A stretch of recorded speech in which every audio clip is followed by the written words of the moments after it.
Yep, we're at it again. We're doing some more fruit art. We are now making a fire truck out of watermelons. That's the plan, because it's our nephew's second birthday. If you haven't already seen us carve a watermelon into a fish or a cantaloupe into a frog, we'll link those at the end.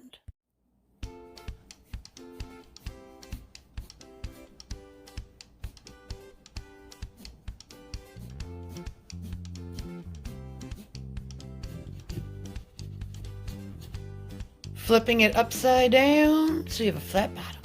Make it a square.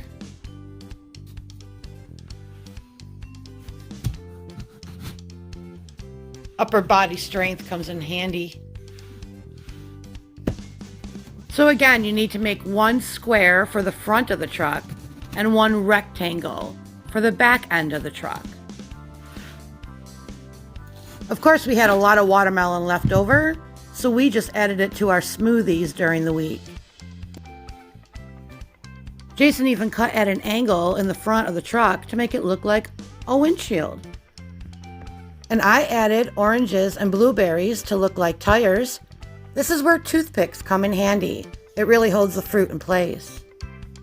Definitely starts to look like a fire truck. The back end of the truck we already cut into small squares for serving, and we'll cut the front end as needed. Now make sure you save at least one piece of rind because you need to make a ladder. Every fire truck needs a ladder, and Jason did a great job on that.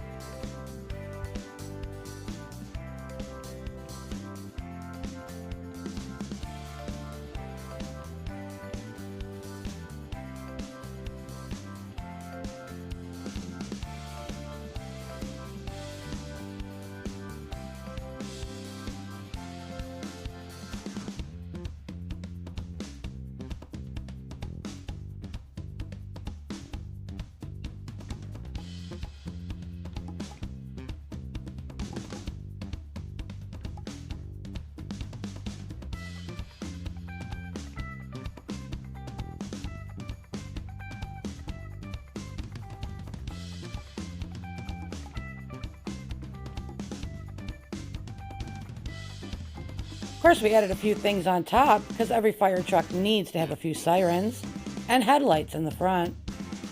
So there you go. All done in 45 minutes and a big bowl of fruit on the side. First stop is going to a real firehouse for a tour with the kids. Even the adults enjoyed this. And then off to the party. Jason's sister even made a fire truck cake. High five, Jen. It turned out awesome. What a great day. If you're new around here, Jason and I have added a trailer so you can see what we've been up to around here. Thank you so much for stopping by.